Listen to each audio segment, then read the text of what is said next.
Absolutely wild day between tariffs, no tariffs, and what's going on there. We have one stock up 20% and another saying they're coming out with earnings. What we're going to do here is we're going to do the basics, but I need to cover a bunch here of where we're going to go with tonight. Now, I think it'd be better to get this out of the way, and then we can start getting into the charts. Let's go through some of the headlines that have happened in the past couple hours so that you're up to date. Mexico reaches a deal with the U.S. to delay Trump's tariffs. President Trump said he would pause tariffs on Mexico for a month, but levies on Canada and China were still set to take effect just after midnight. Trump and Prime Minister Trudeau are speaking on phone second time today. Now, we have an update there as well, but let's just get through the headlines. Trump confirms delay of Canada tariffs. And this happened around 5 o'clock, and I just want to show you the time right there. I'm sifting through the news, and that's why this came out a little bit later, but I just want to point this out. Mexico's one thing because of where the products come from, but Canada's crude oil. Crude oil affects the market. And I just ripped this from the headlines really quickly so you can see how the Canadian dollar acted versus the yen, what happened to crude oil and how it just dropped 40 cents, how the S&P just rallied a good 20 points there. And then you can just see here as well, the US dollar is just dropping. So overall, very bullish, and the market after hours is a little more bullish, and we got a couple really good names. But I want to go through exactly what's happening so that you can understand where this is going to take place. And this is a delay. Now, what's interesting about this, Trump had to do something. And this is all going to tie in the stock, so just stay with me. But he had to do something because this was an executive order on national security. So you knew that it had to be quick. Goldman came out earlier today and said it had to be quick. That was one of the reasons why. If you're in the community, you already know this, but let's just keep going. So what they're going to do is a border plan reinforcing the border wall with choppers, technology, enhanced coordination, American partners to stop the flow of fentanyl, which is good for everybody. Frontline personnel will be working on protecting the border. Canada's making new commitments. A fentanyl czar lists cartels as terrorists. This is really interesting and is going to put a lot of pressure on Mexico. But they're doing the same thing. But tariffs will be paused for at least 30 days while they work together. Meaning what he's going to do here, and I want to put this out there, and I'm showing this for a reason. Every 30 days, it's going to be like a report card. And this thing's just going to keep going. Let's take a look at it 90 days. Let's take a look at it then. And then we just have the president of Mexico, and this is exactly what happened, 10,000 Mexican soldiers on the border. We're going to explain why this is significant. And then also you have her coming out and saying the same exact thing, 10,000. And we saw that little pop early today, and I think that's really important. But wait, there's more. Tonight, PLTR earnings, absolutely unequivocal crush. Not even close to what's going on. Absolute crush. And I do want your comments. I'd rather get rid of the slides now and then get into the technicals and the charts. As always, your comments are appreciated on this, but at least you can just rip from the headlines and we just get going. But this was just a blowout.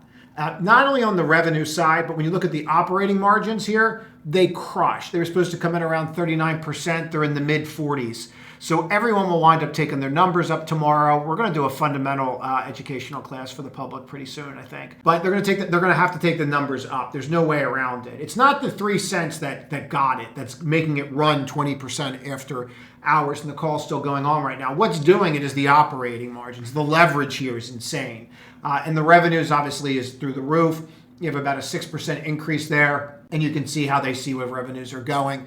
So there's still more there. Now, another thing I just want to point out on subscribers, 25.5% of you are still not subscribed to this channel in the last 28 days, but that's getting better than where we were, 27.5%. So please make sure you subscribe to these. These videos come out at different times. Make sure that you click all notifications. For some reason, only 17.6% of you have that clicked, which is mind-boggling to me because this does come out at different times. If you find value in these, also share it. All right, let's get to it. So what kind of effect did Mexico have on the market? Well, I think it's really important. Right here is when Mexico came out and cut a tariff deal, and we saw the market melt up from there, right through the 100-day moving average, right through the election day support level, right through the 22, and then as time went on, we just kept testing that area and bonking on the 55, and eventually after hours, we got a little bit more good news, and that news is tying directly into what we've seen happen later, right? Now, this news right here at 4:30 is what we really wanted with what we got from the PLTR, and then PLTR just started ripping everybody's face off. So now we have to just wait here and go from there. But overall, I really like what we're seeing here, and we'll see how this plays out later in the evening. I do feel pretty strongly about what we're seeing after hours, and we'll get into some names. But what happened here today is that you had a good old-fashioned dip and rip. You came right to a key level and you lifted up. And I'm going to be really clear about this. If you're not focused on the stool right now, you're way behind the 8 ball. And to those out there that are saying, oh, I knew we were going to rip, if you didn't have the macro change today where they all came to an agreement, meaning Mexico and now Canada, you don't know that. Clearly, they know that they were behind the scenes with Canada today. After you saw Mexico have a deal, you knew that there would be some kind of olive branch for Canada. Frankly, I'm very happy about this. I think we all should be. But what we're seeing here is that if you're not focused on the macro leg and how that's going to affect the fundamentals, the technicals are nonsense. They're absolutely nonsense, because if you're looking at the technicals up here and you're breaking out and then you drop on tariffs and you're saying, oh, we're just going to bounce, you have no idea what you're talking about. And I mean that in the nicest sense, I guess, if there is a nice way to say that. You have to understand here that you are being driven by a macro event. That is what makes the technicals. Macro makes the technicals because macro drives the fundamental analysis, which is earnings. The entire macro picture affects earnings. That's why you care so much about it. So if you're not paying attention to that, especially in this environment for the first 100 days, you're really behind the 8 ball. And you could say, oh, I just need to look at charts. Your entire chart changed at 10:20 today when you were net short and you have no idea why. You would have no idea why all of a sudden your RSI rolling, everything looks good, and then it just goes right in your face. You would have no clue if you weren't paying attention to macro events. So people can say, all I need to do is look at price. Price tells me everything. That's a bunch of nonsense. The only thing price would have told you today if you were short is that you got stopped out. But if you knew to read the tape and you knew what to look for, then you would have known to go long here. Okay? And this pretty much changed everything. And you would also have known what names to buy, because you would have known what names were most affected by what? Mexican tariffs. I'm really going to harp on that for a while, guys, because I see a lot of this lately, like, oh, we're just going to bounce. We always do. Look, this could have gone horribly wrong, and it just didn't. Now, here's the NQ, and I just want to point something out in here that I think is glaringly obvious, as someone likes to say. Here's Itchy's FOMC meeting, ends December 18th, and that has become a resistance point, 21.5. You held 21, which is a huge level. That is that CPI month over month, December contract roll, and the PCE from December. We also held the 100-day moving average, and you have Wick City with 21,000 holding. Where are we? I'm glad you asked. Here's VWAP. Here's another VWAP. I'll show you where they are. But you have the 22, this resistance, the 55, and 2 key VWAPs. The peak VWAP of the NASDAQ futures, and when Trump got elected from the elections of November. They are your key dates. This is irrefutable that that is a wall. Now, do we run buckshot over that now with PLTR's earnings, which we're about to go through and talk about the stock? Are there other events out there that we need to pay attention to? Yes, there are. I don't have an answer to that. I can tell you this, you need to watch 21.5. Now let's get to it. PLTR after hours. What I like to do with these is just drop an anchored VWAP on them, and then you can see where all the players are.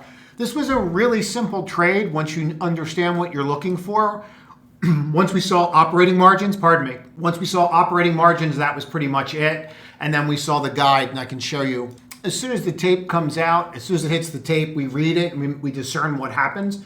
And then we go from there, and that just means I bought it. And then as soon as it started trading up, and this is in this bar, as soon as it happened, I'm up 5. I trimmed because you never know, and I didn't get through the gross margins. As soon as I read the gross margins, that was it. By the time I'm still reading it, I'm like, I'm just staying with it. By 4:30, I was up 10. At this time, at the time of recording this, I still have a fairly decent sized position in this, well over about 70% of what I started with. I see no reason to do anything. The conference call is going exceptionally well, obviously, or the stock wouldn't be doing this. But when this stuff hits, you just act. What you could also do is just watch the 1-minute orb. Think of after hours trading as a completely separate entity. So really what you're watching is you're watching the breakout, and then you're watching the move overnight, and then you're going from there. So you have that 1-minute orb, you actually use the low of that, and then you just play the game. It's really interesting to me that a lot of people say, oh, I'll wait for the gap earnings tomorrow, or I'll wait for the next move, instead of learning some of these tactics, because that's the difference between being in, at 80, where are we in this sucker at, 88 or something along those lines, and then versus being in something like that versus coming in tomorrow and you're in at 103. I mean, it's an enormous difference. So I'd strongly recommend for those people that want to learn this stuff that you learn it, because there's an entire market after hours and people just don't even understand that it exists. And it's very real. Sometimes it does not work. It is vicious too. I mean, you'll remember, I just want to point this out because they all don't do that. in here, I was actually, I'll show you this one. I was long in here and I couldn't do anything but laugh, but I was actually long Microsoft here. And then the CFO started speaking. I couldn't get out fast enough. And this is in a $1 trillion company and you're down $18 in a minute. And that's what after hours does, guys. So it's not all glory. So let me just get that out there right now. There are the blowups, but once you understand that, you can control the risk. It does make sense to look at this as for strategies, especially when you have something like this. And when you can read the tape and if you raise operating earnings like that, there's no way that on the street that they have to take their target prices up tomorrow. They don't have a choice because the operating earnings are what's going to drive, operating margins are what's going to drive earnings. And on top of that, you have the revenue going up. So this will be incremental with pretty high target prices tomorrow is what the street will do with it. And they'll call it the new thing and how AI is working, yada, yada, yada, all-time highs. And you will see this trickle down into everything AI tomorrow. And this is a great time to just point something out too. You see the difference between how this is acting after hours? And someone said, well, how do you know? This is how you know, and I'll just point this out. So something here where you see Apple do this, and when they had their earnings, and you see this 5-minute move, see how Apple right here all of a sudden just explodes up, $1 trillion company? That's just short covering. That's just a short squeeze. See how then after that, it couldn't go anywhere? Right? Like this told us really very clearly that you were being squeezed because it never had any follow through on it. Whereas if you look at something like PLTR, you can see the follow through, right? Hopefully you can see the difference. So this was like a perfect opportunity. When you understand the difference of this stuff, you can even come in the next day with all the knowledge you have from there and then just find a spot to short. Here, take a look at this. I do think that this Apple is continue to drop. I'm going to short some Apple. I'm going to use high day as a stop. There goes Apple. I'm going to trim some of it. Didn't go crazy on the trim, but I did trim that. My goal here is to see if I can get a flat kind of down day on this. We're up about $2 on Apple. I'm going to trim. I'm trimming into this, and now I'm down to the core. All I'm doing is just following that cloud right now. Something that's going to keep you in the trade. Nothing really for me to do here except let it go. Now, if I get this huge bar down or something, I might use the top of that for a partial. What am I up 3 and change? I'm going to pull something small out. See that wick right there? That's your bottom. What I'll do here is I'll pull out a chunk. See how that wick encapsulated those 3 bars right there? It's telling you that, okay, we're exhausted. So all we were doing there when we did that trade was just following that pattern. That was it. And then I'm just using a tool, whether you're using 9 EMA or Cloud or VWAP, or if you want to use tarot cards, I don't really care, but you need something that allows you to follow the trend, right? And you just keep using the same thing, and then you get consistency, and then you can look at the data and go from there.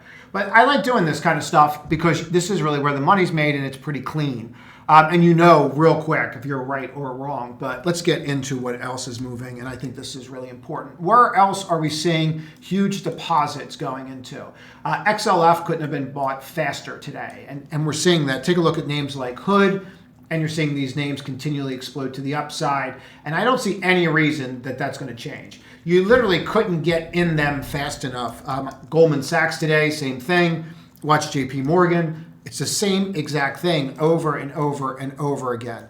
Every dip was bought, and that's really important. That's what you're looking for. Take a look at this IBKR. I moved on to a different name. I looked at this morning, and obviously wish I did this name instead, but just beautiful. Absolutely beautiful. Breaks down, shake and bake, and then just boom, just rips. And you're seeing this kind of stuff. It's not going to go away. I did have some concerns about like the Apollos today and the KKRs, because I was a little more concerned about, are you going to see deregulation if we start having problems with Mexico and Canada and mergers and acquisitions? And I think that's where they lagged. I think you might see more of a bump in those names tomorrow with what's going on.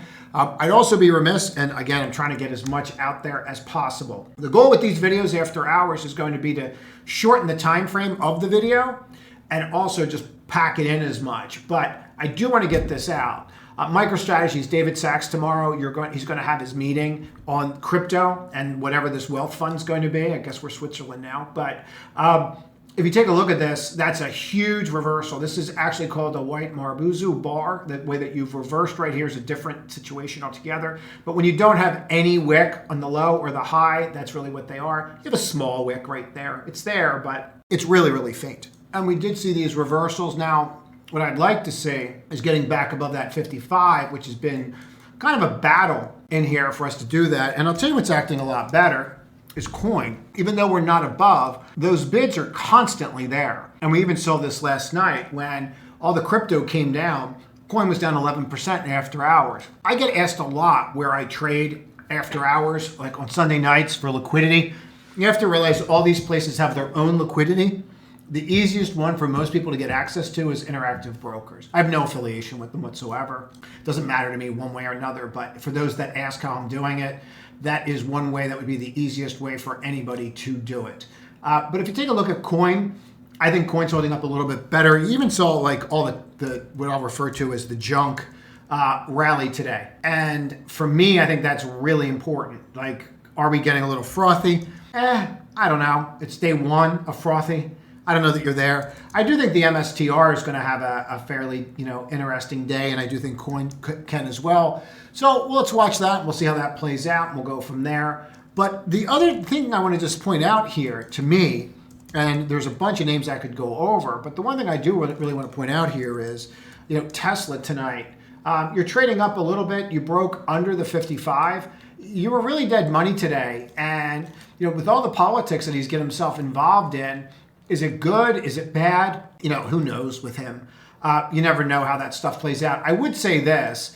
It was really just dead money today as far as the trading. And the other thing that I am noticing too is even with, NVIDIA trying to trade up here, are we setting up? Possibly. You have some areas here that you're going to want to watch, like that 118.40. You're sitting right there, 118.46. But you really couldn't even get out of your own way. And even after hours, are we really having that big follow-through move? You're not. You're seeing it more in the larger cap names, like the Amazons after hours or the Googles. It seems to be there. It seems to be things that have moats around them more than anything else. And I do think NVIDIA does have a moat around it. Obviously it does. And so does AVGO. But semis seem to be out of favor still as we kind of wade through the whole DeepSeek thing.